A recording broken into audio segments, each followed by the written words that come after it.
Assalamualaikum warahmatullahi wabarakatuh. Ila hadratin Nabiil Mustafa Muhammadin sallallahu alaihi wasallam wa ala alihi wa ashabihi wa azwajihi wa dhurriyyatihi wa ahli baiti ajma'in. Syai'un lillahi lahum al-Fatihah.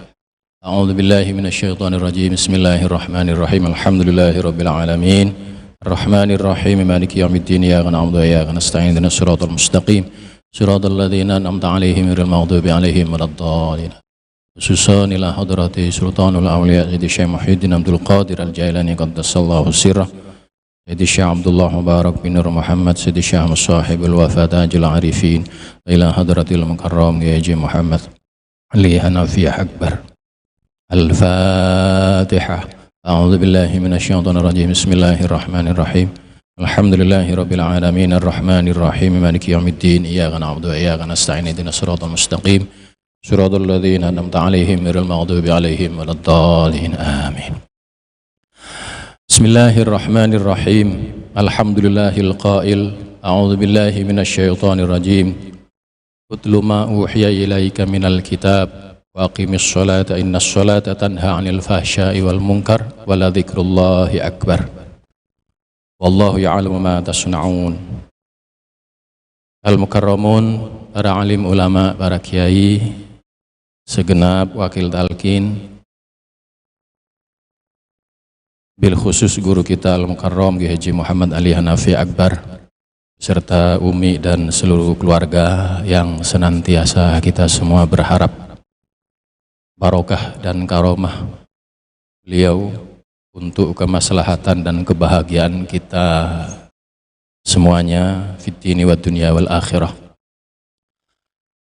Ikhwan wal akhwat rahimakumullah, sebelum nanti beliau hadir menyampaikan tausiah kepada kita semua,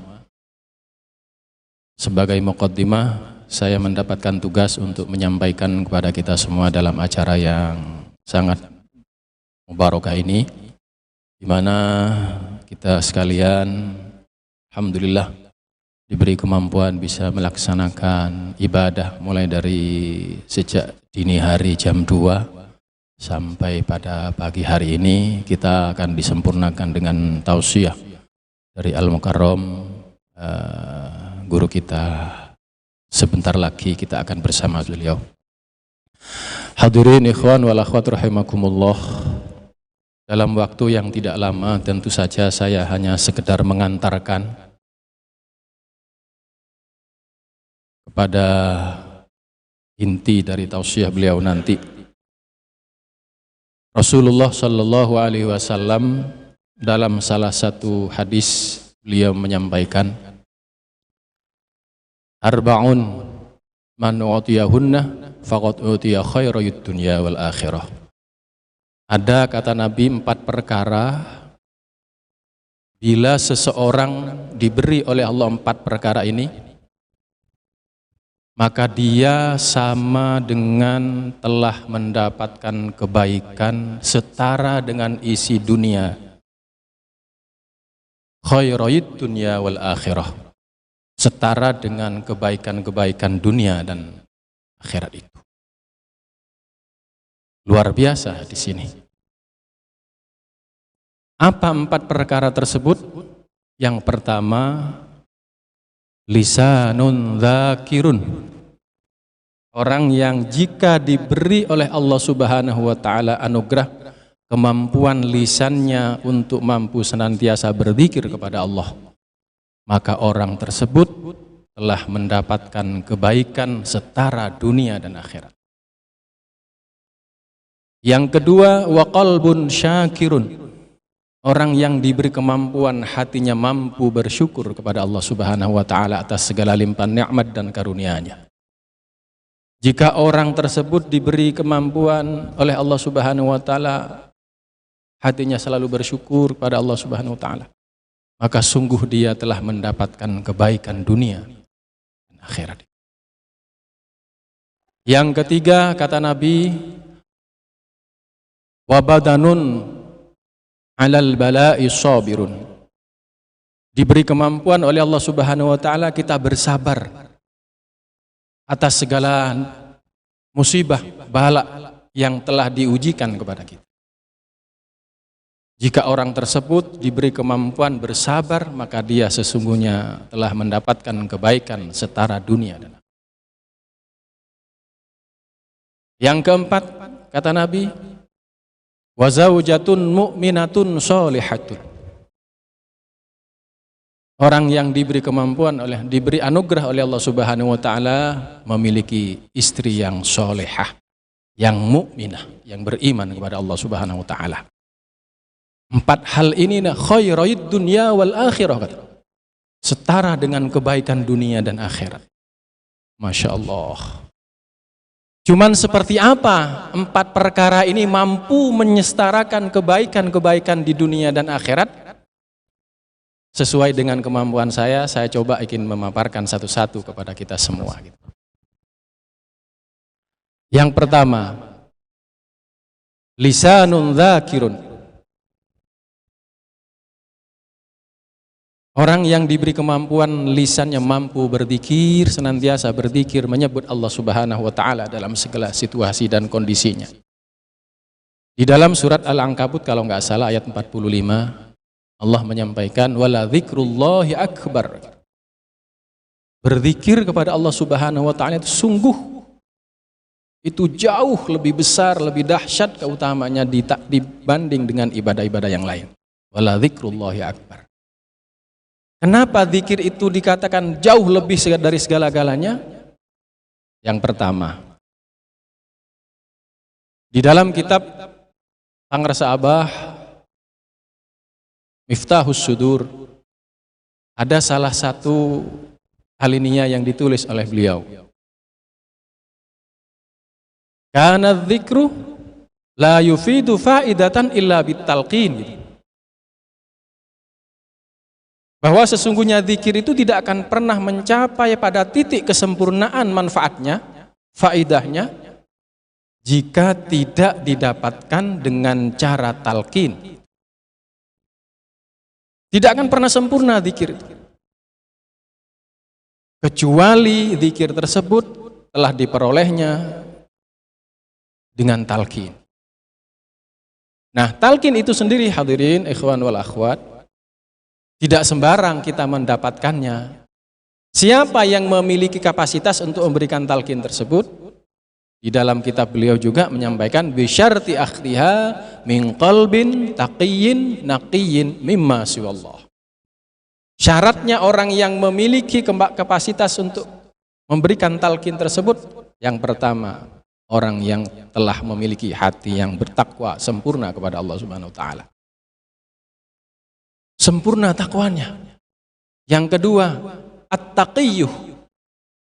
Hatinya ini bening, bersih, suci.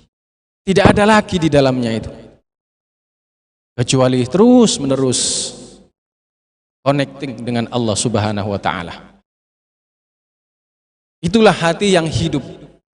Maka orang yang telah memiliki makom tersebut, dia hidup terus hatinya. Nah, orang yang hatinya telah hidup, maka dia mampu menghidupkan hatinya orang yang masih mati. Hati orang yang masih mati bagaimana? Di dalam hadis disebutkan orang yang banyak lupanya kepada Allah Subhanahu wa taala. Maka tidak akan mungkin orang yang hatinya mati kemudian menghidupkan hatinya yang sama-sama mati, tidak mungkin. Orang yang mampu menghidupkan hatinya orang yang masih mati adalah tentu orang itu adalah orang yang sudah hidup hatinya. Maka itulah benih yang sering beliau sampaikan, bibit unggul yang ditanam oleh bibitnya unggul yang menanam orang yang ahli, ditangani orang-orang yang memiliki keahlian di bidang itu. Itulah yang disebut dengan Syekhul Mursyid. Huwa at-taqiyyu an-naqiyyu mimma siwallah. Maka kemudian zikir yang diperoleh dari orang yang memiliki kapasitas tersebut, barulah zikir tersebut akan bermanfaat sempurna, akan berbuah, akan meningkatkan derajat seseorang tersebut. Maka kemudian patut jika kemudian Nabi mengatakan orang yang diberi kemampuan lisannya mampu berzikir, menyebut Allah Subhanahu wa taala, orang itu telah mendapatkan kebaikan dunia dan seluruh isinya itu. Yang kedua, Kenapa zikir itu luar biasa? Sebab Nabi pernah diminta oleh Sayyidina Ali, dullani ala aqrabit turuki ilallah wa ashaliha ala ibadi wa afdaliha indallah. Ternyata zikir itulah, hadirin ikhwan wal akhwat rahimakumullah, merupakan satu amaliyah yang mampu mendekatkan seseorang secepat-cepatnya kepada Allah Subhanahu wa taala. Itulah zikir. Maka kemudian bukan hanya itu, amalannya mudah, wa ashaliha ala ibadi, mudah diamalkan oleh setiap siapapun. Wa afdaliha indallah, tetapi yang cepat, yang mudah ini afdal di sisi Allah Subhanahu wa taala, paling utama di sisi Allah Subhanahu wa taala. Itulah zikir. Maka kemudian Sayyidina Ali dituntunlah oleh Rasulullah sallallahu alaihi wasallam, ghammid ainaik, pejamkan wahai Ali dua matamu, dengarkan baik-baik. Dituntunlah Sayyidina Ali dengan la ilaha illallah. 3 kali beliau menuntun, kemudian selanjutnya Sayyidina Ali membaca bersama-sama sebagaimana yang telah dituntunkan oleh Rasulullah. Kenapa juga kalimat ini menjadi sesuatu yang luar biasa? Karena Nabi mengatakan dalam terusan hadis ini, lanjutan hadis ini, afdalu ma qultu ana wan nabiyyuna min qabli la ilaha illallah. Karena kalimat tauhid itu, kalimat la ilaha illallah ini adalah kalimat yang paling utama, yang menjadi andalan dari seluruh para nabi. Sejak Nabi Muhammad, sejak Nabi Adam alaihissalam sampai Nabi Muhammad sallallahu alaihi wasallam, yang paling utama menjadi modal dasar ucapan-ucapan yang selalu keluar dari lisan para nabi adalah kalimat tersebut. Kemudian kenapa zikir itu menjadi sesuatu yang dahsyat? Pada hadis yang lain Nabi juga mengatakan, lau annas samawati sab'a wal ardina sab'a fi kaffatin wala ilaha illallah fi kaffatin la rajahat bihinna. Andai kata 7 lapis langit dan 7 lapis bumi ditimbang dalam satu sisi timbangan, wala ilaha illallah fi kaffatin, dan kalimat la ilaha illallah dalam timbangan sisi yang lain, la rajahat bihinna, maka kalimat tersebut jauh lebih berat ketimbang 7 lapis langit dan 7 lapis bumi. Maka seseorang yang kemudian diberi hidayah, diberi kemampuan oleh Allah Subhanahu wa taala mengamalkan kalimat zikir ini, lisannya terus menerus berzikir kalimat la ilaha illallah, yang diperolehnya dari seorang mursyid yang at-taqiyyu an-naqiyyu mimma siwallah, maka kemudian tidak berlebihan, patutlah orang tersebut memiliki derajat khairayid dunya wal akhirah. Dia telah memiliki kebaikan setara dengan kebaikan dunia dan seluruh isinya. Karena memang keutamaan kalimat tersebut. Jadi tidak serta-merta begitu. Kalimat ini harus diperolehnya melalui proses talqin. Karena dzikru la yufidu faidatan illa bitalqin. Tidak akan sempurna manfaat barokah kefaidahannya daripada zikir tersebut kecuali diperolehnya dengan cara talqin. Yang pertama. Yang kedua, wa qalbun syakirun, orang yang diberi kemampuan oleh Allah Subhanahu wa taala hatinya terus menerus ingat kepada Allah Subhanahu wa taala. Itulah yang kata Allah Subhanahu wa taala, orang yang hatinya terus ingat hadir kepada Allah Subhanahu wa taala, dialah termasuk orang-orang yang senantiasa bersyukur. Sebagaimana dalam hadis qudsi, idza dzakartani syakartani wa idza nasitani kafartani. Orang yang senantiasa berzikir, barang siapa yang berzikir kepada Allah Subhanahu wa taala, yang mengingat kepada Allah Subhanahu wa taala, itulah syakartani, dia telah bersyukur padaku. Wa idza nasitani kafartani, dan ketika dia lupa kepadaku, kata Allah, maka sungguh dia telah kufur akan nikmatku, kata Allah begitu. Hadirin ikhwan wal akhwat rahimakumullah. Dalam hadis yang lain Nabi pernah berwasiat kepada sahabat Mu'ad bin Jabal. Dalam sabdanya beliau mengatakan, ya Mu'ad, wallahu inni la uhibbuka. Wahai Mu'ad, demi Allah, kata kata Rasul itu, sungguh aku sangat mencintaimu, aku sangat senang denganmu. Usik, maka aku wasiatkan ilaika kepadamu, aku wasiatkan kepadamu wahai Mu'ad, la tad'anna ala duburi kulli salatin yaqulu Allahumma inni ala dzikrika wa syukrika wa husni ibadatik. Wahai Mu'ad, hendaklah kalian setiap menyelesaikan sholat, selesai menunaikan ibadah sholat, berdoalah kalian kepada Allah Subhanahu wa ta'ala, Allahumma inni ala dzikrika wa syukrika wa husni ibadatik. Diutus oleh Allah, diwasiatkan seperti itu oleh Rasul, agar senantiasa menjadi bagian daripada doa-doa yang dipanjatkan kepada Allah. Allahumma inni ala dzikrika wa syukrika wa husni ibadatik. Wahai Allah, tolonglah kami ini. Tolonglah kami ini untuk selalu menjadi hamba yang selalu bersyukur kepada Engkau. Ala dzikrika, untuk selalu mengingat kepada Engkau. Wa syukrika, senantiasa mensyukuri nikmat-nikmat. Wa husni ibadatik, agar supaya kami dapat menunaikan ibadah dengan sebaik-baiknya terhadap Allah Subhanahu wa ta'ala.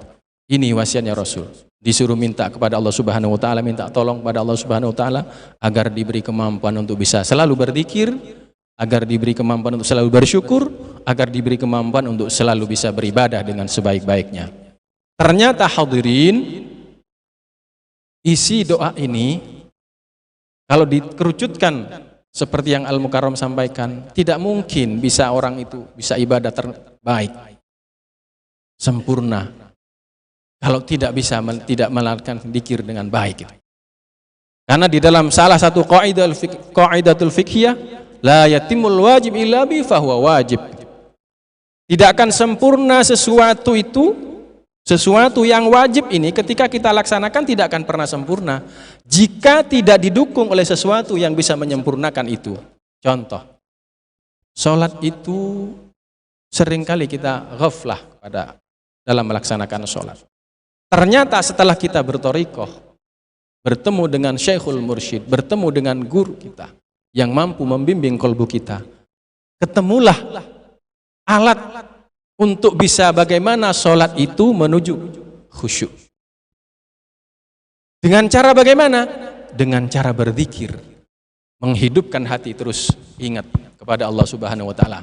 Dengan demikian maka dia akan berproses terus-menerus secara bertahap sesuai dengan maqamat kita. Pada saatnya sholat khusyuk itu akan bisa kita capai. Maka keberadaan zikir di dalam hati itu menjadi wajib gitu. Ini menurut kacamata ilmu fikih. Sebab dengan cara berzikir itu sholat yang kita kerjakan bisa menjadi khusyuk. Media, alat yang mampu mengantarkan seseorang menunaikan ibadah dengan khusyuk, maka adanya media di dalam hati itu, adanya zikir itu menjadi wajib gitu. Sebab kalau tidak ada itu, sholat kita akan ghaflah. Nah, inilah berdasarkan kaidah fikih. La yatimul wajib illa bi fahuwa wajib. Hadirin Bapak Ibu sekalian rahimakumullah. Itu yang kedua, qalbun syakirun. Sebuah riwayat Ibrahim bin Adham. Ini seorang waliullah, perjalanannya sangat luar biasa. Tapi ada sebuah kisah yang saya ingin sampaikan dalam kesempatan ini. Dalam sebuah perjalanan beliau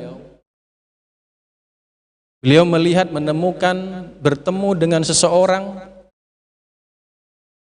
yang tidak memiliki mata. Maksud saya, matanya buta, tidak punya tangan dan tidak punya kaki. Beliau berjumpa dengan orang yang tidak punya tangan, tidak punya kaki, matanya buta. Berada dalam satu perjalanan beliau di tepi jalan. Kalau kita logikanya, bagaimana bisa menghidupi dirinya dia? Dia tidak punya mata, tidak punya kaki, tidak punya tangan, matanya buta. Pertanyaannya kan seperti itu. Ya apa carane mangan, golek mangan. Nyambut ini. Ternyata Allah Subhanahu wa taala sesuai dengan apa yang ada di dalam Al-Qur'an, tidak ada di dunia ini yang tidak disiapkan rezekinya. Wa ma min dabbatin fil ardi illa 'ala Allahi rizquha. Tidak ada yang kelaparan, tidak ada. Semua sudah diberikan, hatta binatang yang melata sekalipun sudah disiapkan oleh, termasuk orang yang buta, tidak punya tangan, tidak punya kaki ini. Maka kemudian pada bersamaan dengan Ibrahim bin Adham ini melintasi orang tersebut, di belakangnya ada orang yang datang menemuinya, menyuapi makan terhadap orang tersebut. Ketika orang ini disuapi makan, maka kemudian orang ini berteriak, "Ya Allah, alhamdulillah ala ni'amihil azimah wa atayahul jasimah." Kata, "Ya Allah, terima kasih ya Allah yang telah Engkau berikan nikmat yang luar biasa kepada kami. Nikmat yang dahsyat." Terus berpikir Ibrahim bin Adham itu, menjadi penasaran mendengar kalimat tersebut terungkap dari orang yang buta, tidak punya tangan dan tidak punya kaki. Maka balik mendekatlah Ibrahim bin Adham ini kepada orang tersebut. "Wahai fulan, aku mendengar kata-kata indah dari lisanmu. Apa yang kau maksud nikmat yang luar biasa itu? Sementara engkau tidak punya tangan dan tidak punya kaki, matamu buta. Nikmat yang mana sebenarnya yang kau maksud itu?" Ternyata orang ini menyampaikan kepada Ibrahim bin Adham, "Alhamdulillah, Allah masih memberikan kami lisanun dzakiran wa qalban syakiran." Allah masih memberikan anugerah yang luar biasa kepadaku, berupa lisanku mampu untuk berzikir kepada Allah dan hatiku mampu untuk bersyukur atas nikmat-nikmat Allah. Lisan yang berzikir, hati yang bersyukur. Ternyata guru kita telah membimbing dalam setiap detak dan perilaku kita sehari-hari, agar kita hadirin diberi kemampuan terus-menerus lisan agar berzikir kepada Allah, hati agar terus bersyukur kepada Allah Subhanahu wa taala. Dengan cara bagaimana? Ternyata dua amalia itu jawaban daripada persoalan ini. Zikir jahar, la ilaha illallah, zikir khafi, ismuddad yang terus-menerus bisa kita denyutkan di dalam hati. Itulah nikmat yang menurut orang ini, dia merasa dengan dua anugerah itu, ala ni'amihil azimah, gitu, telah menganugerahkan nikmat yang sangat luar biasa, yang sangat dahsyat kepada orang tersebut. Jadi bukan persoalan dia karena mendapatkan makan dari orang tersebut, asupan makan yang telah setiap saat ada orang yang mengirimkan, bukan itu yang dia maksud, tapi ada sesuatu yang luar biasa. Sebab makan itu sudah disiapkan oleh Allah Subhanahu wa taala lewat jalur yang sudah ditentukan sama Allah Subhanahu wa taala. Cuman masalahnya tidak semua orang yang mendapatkan rezeki berupa makanan tersebut dia mampu lisannya berzikir, dia mampu hatinya bersyukur. Maka orang yang buta ini dia menganggap sesuatu yang dahsyat bagi dirinya karena lisannya diberi kemampuan untuk berzikir, hatinya diberi kemampuan untuk bersyukur. Persis amalia kita menuntun kita agar lisan terus melakukan la ilaha illallah, hati kita agar terus menerus bisa hidup berzikir kepada Allah Subhanahu wa taala dengan zikir khafi itu. Pas amalia kita ini. Nah, orang yang diberi kemampuan hal ini hadirin, itulah kata Nabi, setara dengan dia telah mendapatkan kebaikan dunia dan seluruh isinya itu. Kemudian yang ketiga adalah wabadanun 'alal bala'i sabirun. Tatkala seseorang diberi kemampuan oleh Allah Subhanahu wa taala bersabar menghadapi berbagai batu ujian yang ditimpakan kepadanya, maka orang tersebut sesungguhnya telah mendapatkan anugerah kebaikan dunia dan seluruh akhirat. Kenapa orang yang sabar mendapatkan makom seperti itu? Al-Mukarram sering menyampaikan kepada kita, tidak akan mungkin orang itu sabar kalau orang itu jauh dari Allah. Maka untuk bisa seseorang mendapatkan mampu dalam hidupnya bersabar, maka harus hidup hatinya berzikir kepada Allah Subhanahu wa taala. Kata Al-Mukarram itu, bersama Allah dulu baru kita bisa sabar gitu. Bagaimana kita bisa bersamanya dengan Allah? Caranya bagaimana? Ismuddatnya ini. Dzikir khofinya itu kita terus. Orang yang sabar itu di dalam Al-Quran sangat-sangat dahsyat. Kita bisa lihat nanti di dalam surat Al-Anfal kalau nggak salah itu ayat 65 itu. Bahwa di situ digambarkan orang 20 orang yang sabar itu mampu disetarakan dengan 200 orang yang kafir. Iyakum minkum ishruna sabiruna yaghlibu mi'atain. Ada orang 20 dia semuanya sabar, kekuatannya setara dia mampu mengalahkan 200 orang yang tidak sabar. Kalau ada orang yang 1000 sabar semuanya, dia mampu mengalahkan orang 2000. Luar biasa itu. Itu dahsyatnya orang yang sabar. Kenapa bisa mengalahkan orang yang jumlahnya jauh lebih besar? Karena orang yang sabar itu dia selalu bersama dengan Allah. Hidup terus dia. Yaghlibu mi'atain. Seperti itu. Kalau di dalam kitabnya Imam Al-Ghazali ada penjelasan begini. Barang siapa orang itu sabar terhadap musibah yang menimpa dirinya, maka dia akan diangkat derajatnya oleh Allah Subhanahu wa taala 300 derajat di akhirat kelak. Barang siapa yang sabar dalam melaksanakan ketaatan kepada Allah, maka dia akan diangkat derajatnya di sisi Allah 600 derajat. Barang siapa, karena sabar itu dibagi 3. As-sabru 'ala ta'at, as-sabru 'alal ma'asi, as-sabru 'anil musibah. Sabar dalam melaksanakan perintah Allah, ketaatan, menjalankan ketaatan kepada Allah. Sabar dalam menjauhi larangan-larangan Allah. Sabar dalam berhadapan dengan musibah-musibah. Derajat yang paling tinggi adalah tatkala seseorang dia sabar, tatkala dia sedang diuji, dituruni musibah oleh Allah Subhanahu wa taala, maka dia diangkat derajatnya 900 derajat di sisi Allah Subhanahu wa taala. Ini dalam kitabnya Imam Al-Ghazali. Judul kitabnya Mukasyafatul Qulub, dijelaskan seperti itu. Oleh karena itu hadirin, kenapa orang yang sabar itu begitu luar biasa kedudukannya? Sebab dia tidak akan mungkin kalau di dalam kolbunya tidak hidup berzikir kepada Allah.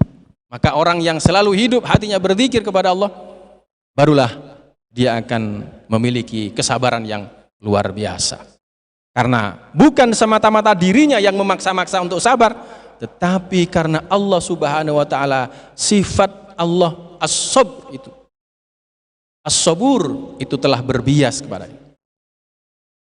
Kita nggak perlu lihat yang malah jauh-jauh dari kita. Bagaimana guru kita mencontohkan kesabaran kepada kita. Kita lihat aja betapa ujian, fitnah, cemoohan tidak henti-henti diarahkan kepada beliau. Tapi beliau tidak akan dan tidak pernah beliau membalas dengan sesuatu yang setara. Tidak ada guna kata beliau seperti itu. Maka beliau terus arahkan. Supaya apa? Supaya mendapatkan sesuatu. Dan itu dicontohkan kepada kita. Kenapa? Seperti itu adalah hasil produk daripada zikir itu sendiri. Seperti itu. Maka luar biasa. Sehingga orang yang diberi kemampuan bersabar dalam hidupnya, dia telah mendapatkan kebaikan setara dunia dan seluruh isinya. Yang keempat hadirin, wa zaujatun mu'minatun sholihatun. Orang yang diberi, dianugerahi oleh Allah Subhanahu wa taala istri yang solehah, yang taat kepada Allah Subhanahu wa taala. Kenapa istri solehah itu punya peran yang luar biasa, memiliki nilai yang luar biasa terhadap kehidupan kita? Sahabat Umar Ibnul Khattab pernah berkata, jika ada seseorang di antara kalian bersukses dalam segala bidangnya sudah, apapun profesinya, kata Sayyidina Umar, lihatlah orang itu 2 perkara. Tanyakan kepada dirinya, siapa ibunya siapa istrinya. Seseorang yang sukses pasti ada investasi besar yang telah dilakukan jauh hari sebelumnya. Yang pertama oleh seorang ibundanya. Tidak akan mungkin orang tua yang biasa-biasa kemudian memiliki anak yang luar biasa. Pastilah orang tuanya itu orang yang luar biasa, khususnya ibunya. Pasti. Maka saya tanyakan, lihat itu ibunya bagaimana? Pasti dia adalah orang yang ahli ibadah, orang yang mukminah. Pasti. Kemudian yang berikutnya, tanyakan siapa istrinya. Siapa istrinya? Maka kesuksesan seseorang itu salah satunya adalah juga karena peran daripada seorang istri. Peran seorang istri. Kenapa istri punya peran yang luar biasa?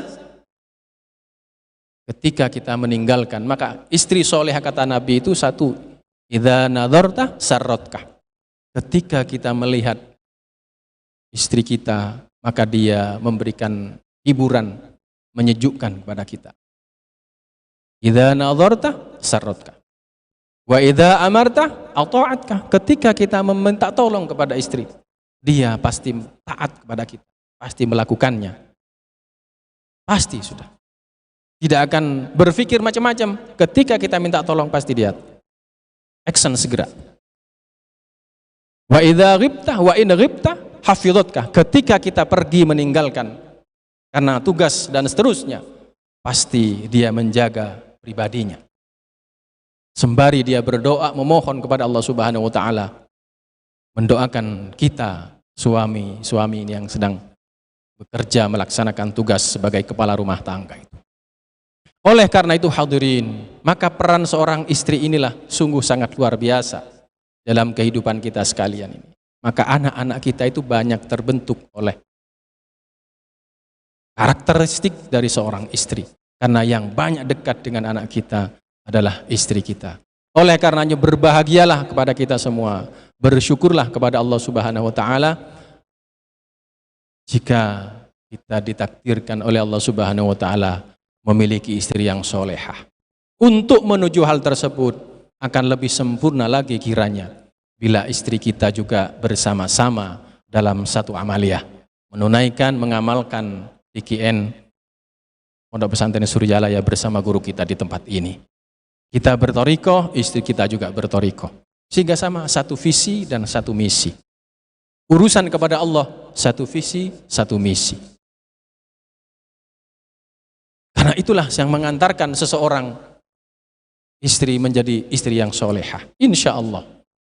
Oleh karena itu hadirin Bapak Ibu sekalian, saya pernah bertanya, mohon izin. Kalau saya sul adab sedikit. Ternyata Al-Mukarram itu, Masya Allah, Umi Yati itu sangat luar biasa. Umi kita itu sangat luar biasa ternyata. Sangat luar biasa. Maka beliau pernah mengatakan yang karomah itu Umi. Menurut riwayatnya Umi itu sangat luar biasa. Dan ketika sudah menjadi pendamping beliau, Masya Allah, perjalanan beliau ini, Masya Allah, 2 sayap pas.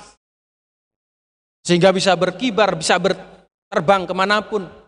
Lengkap. Visinya beliau, Al-Mukarram, visinya Umi. Sejalan. Sangat luar biasa. Umi pun ahli riyadhah. Ahli riyadhah. Makanya kemudian kalau diberi kemuliaan oleh Allah Subhanahu wa taala, pekah melihat, instingnya pekah. Tajam. Ya karena itu. Malam alhamdulillah kita harus berdoa kepada Allah Subhanahu wa taala, terus-menerus mendoakan beliau berdoa. Mudah-mudahan beliau Al-Mukarram Umi diberi panjang umur oleh Allah Subhanahu wa taala. Dianugerahi sehat wal afiyah sehingga mampu mendampingi, membimbing kita semuanya sampai kepada tujuan akhir kita. Itu yang kita penting. Karena Al-Mukarram sama Umi itu Masya Allah sangat peduli kepada kita. sangat peduli kepada kita. Kita nggak tahu apakah kita juga peduli kepada beliau, wallahu a'lam. Ini diri kita masing-masing. Kalau saya sangat jauh dari hal tersebut. Saya sangat jauh dari hal tersebut. Tetapi saya bersyukur kita dipertemukan oleh Allah Subhanahu wa taala dengan sosok yang memiliki kapasitas untuk membimbing dan mendampingi kita semuanya secara spiritual maupun secara sosial dalam bingkai TKN Pondok Pesantren Suryalaya, Korwil, Jawa Timur, Indonesia Timur ini. Mudah-mudahan hadirin Bapak Ibu sekalian, terakhir saya simpulkan bahwa jika seseorang diberi kemampuan oleh Allah Subhanahu wa taala memiliki 4 perkara ini, lisanun dzakirun, lisan yang selalu berzikir kepada Allah, wa qalbun syakirun, hati yang selalu bersyukur kepada Allah, wa badanun wa 'alal bala'i sabirun, diberi kemampuan kita bersabar dalam segala situasi dan kondisi, kemudian wa zaujatun mu'minatun sholihatun, dianugerahi istri yang solehah, maka sungguh itu adalah mendapatkan kenikmatan yang nikmatnya setara dengan dunia dan seluruh isinya ini. Mudah-mudahan ternyata untuk mendapatkan 4 hal ini kita bisa dapatkan melalui TKN Pondok Pesantren Suryalaya itu. Dengan berzikir semua itulah, semua 4 hal ini akan bisa kita capai. Maka kalau boleh saya katakan, apapun masalahnya, apapun persoalannya, satu jawabannya, zikir solusinya itu. Ya, apapun problematika hidup kita, zikir solusinya. Kita mau istri solehah, berzikir kepada Allah. Kita mau sabar, berzikir kepada Allah. Kita mau hati bersyukur, berzikir kepada Allah. Kita mau lisan terus berzikir kepada Allah. Bertemukan dengan guru mursyid. Insya Allah. Dengan demikian, mudah-mudahan keistiqomahan kita, khususnya pada malam minggu ini. Karena inilah saat-saat kita mendapatkan kucuran nikmat yang luar biasa dari Allah Subhanahu wa taala. Saya hanya menyitir apa yang pernah disampaikan oleh guru kita. Jangan sampai ketika guru kita sedang munajat kepada Allah, menengadah kepada Allah, kita tidak mengamini.